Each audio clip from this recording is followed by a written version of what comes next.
I don't understand human relationships. When I say that, I don't mean like I'm an alien who has no concept of human relationships. Though given the star-themed branding of this channel, I could understand where you might think that.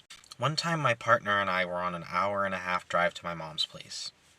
They said something, and forgive me for not remembering the exact words they used, but they said something to the effect of, "What is the difference between friendship and a romantic relationship?" I don't remember how that conversation went, but that line of questioning stuck with me. Not right away, as I didn't like the question, so my brain subconsciously filed it away at the time. I had taken it as an assault on our relationship, because I was very insecure at the time. With time and healing, and my life changing in a lot of ways between then and now, I asked myself that question. I find myself unable to find the difference. Perhaps the answer is different from person to person. I wouldn't kiss my friends or sleep with them, but lots of people do. It's a very normalized thing, whether you personally find it normal or not. Casual relationships, hookups, situationships, flings. So in analyzing these styles of relationship, you have to rule out physical intimacy as the difference between a romantic relationship and friendship, at least if you're trying to find a general answer. Which again leads me to believe maybe it's different from person to person. So if it's not physical intimacy, maybe it's emotional intimacy. However, for me, this gets confusing. Because how do you measure emotional intimacy? First, let's define it. Upon doing a brief search for the definition, it is important to note I couldn't find any dictionary definitions of emotional intimacy, so I'll share the sources I did find. The American Psychological Association defines intimacy as, quote, an interpersonal state of extreme emotional closeness, such that each party's personal space can be entered by any of the other parties without causing discomfort to that person. Intimacy characterizes close, familiar, and usually affectionate or loving personal relationships, and requires the parties to have a detailed knowledge or deep understanding of each other. End quote. With this definition, we can highlight the key parts of the definition. Quote, closeness such that parties' personal space can be entered by any of the other parties without causing discomfort. End quote. We've already established that physical intimacy does not inherently separate a romantic relationship from a friendship.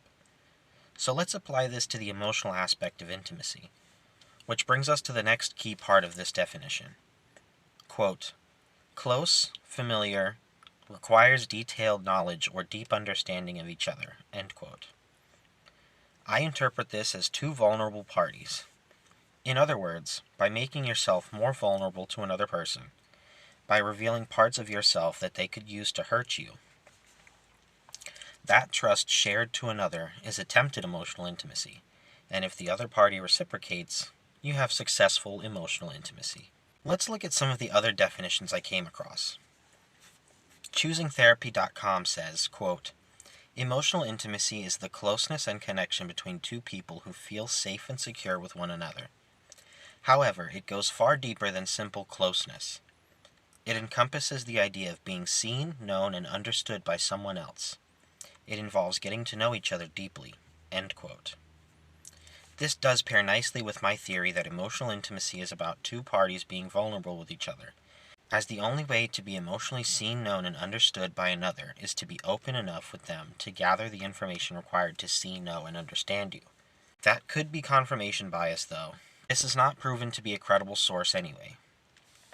For research purposes, I don't like to use the AI overview on Google, but for those who are curious, since I have a distinct lack of credible sources here, if you Google, quote, define emotional intimacy, end quote, it will say, quote, emotional intimacy is a deep sense of closeness, safety, and connection in a relationship built on a mutual trust, vulnerability, and open communication, allowing individuals to share their inner worlds, parenthesis, thoughts, feelings, fears, and feel truly seen, understood, and accepted without judgment. It's about feeling known and creating a secure bond where both partners can be authentic, fostering deep understanding and mutual support, distinct from physical intimacy, but vital for overall relationship health. End quote. If you Google, quote, dictionary definition of emotional intimacy, end quote, it will tell you that, quote, "Emotional intimacy is a deep interpersonal bond characterized by trust, safety, and vulnerability, allowing individuals to share innermost thoughts, feelings, and fears without fear of judgment. It involves mutual standing and empathy, developing over time through consistent communication." But circling back to the purpose of this video, the fact that I need to research emotional intimacy as a concept shows that inherently I don't understand relationships. Applying the information we just discussed, you can be just as emotionally intimate with friends as you can with romantic partners. Perhaps it could be the level at which you are vulnerable with others, but I've found improving my emotional intimacy skills with my partner has improved my emotional intimacy skills in all of my relationships, alongside pretty much all human social relationship skills. Communication, active listening, reciprocated effort, empathy, engagement, all of those skills, at least in my case, apply to my friendships just the same as they do my romantic partner.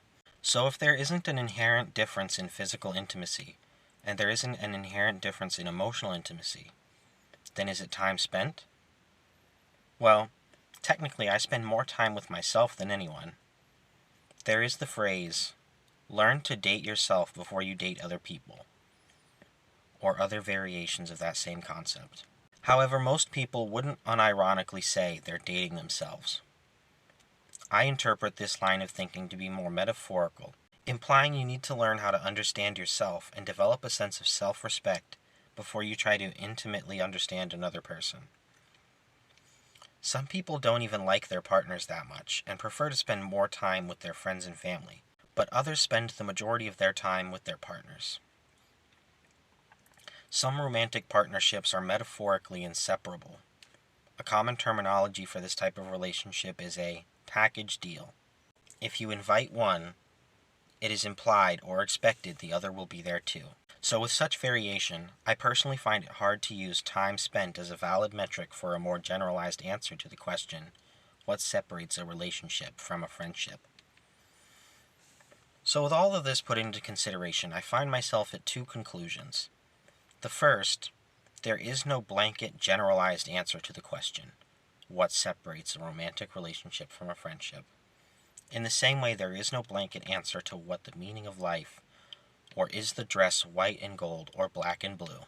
Every individual has a different perspective on the matter. The second is that I don't understand human relationships.